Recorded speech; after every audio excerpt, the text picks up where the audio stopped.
Yes, habari tena. Sasa nataka niwaonyeshe template maalum ya kutengeneza setting plan.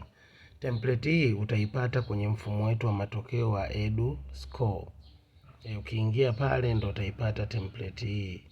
Ni rahisi na inatengeneza kwa haraka setting plan.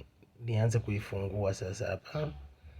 Hii itakuwa nayo kwenye hata simu yako.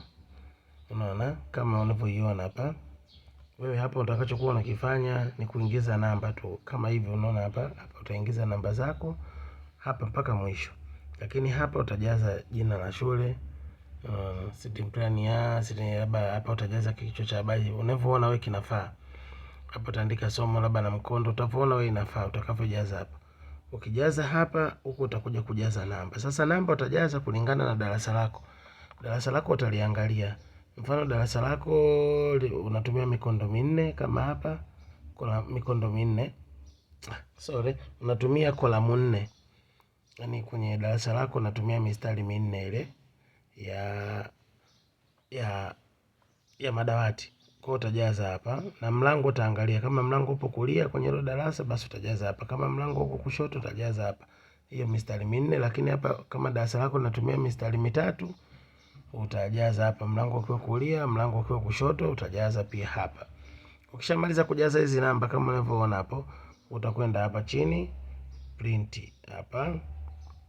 Basi utabonyeza hapa print, tayari huku itakuwa ishajitengeneza hii hapa. Kuna haja ya kuchora. Hii hapa setting plan yetu tayari. Ya wanafunzi 25, hii mlango upo kulia, pale juu kichwa cha habari, meza na namba zishakaa hapa. Na huko chini kama unavyoona sahihi ya mkuu wa shule utasaini hapa, tarehe utajaza na utaenda kugonga muhuri tayari kwa kukabidhi kwa wahusika.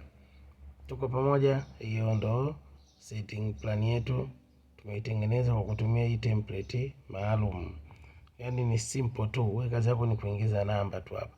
Sasa hii template tutaipata wapi? Template hiyo utaipata ndani ya mfumo wetu wa matokeo wa EduScore. Kwa hiyo kama wewe umeshajisajili tayari na umelipia ile hela ya matumizi ya mfumo, basi hivi vitu vyetu tutavipata huko. Asanteni.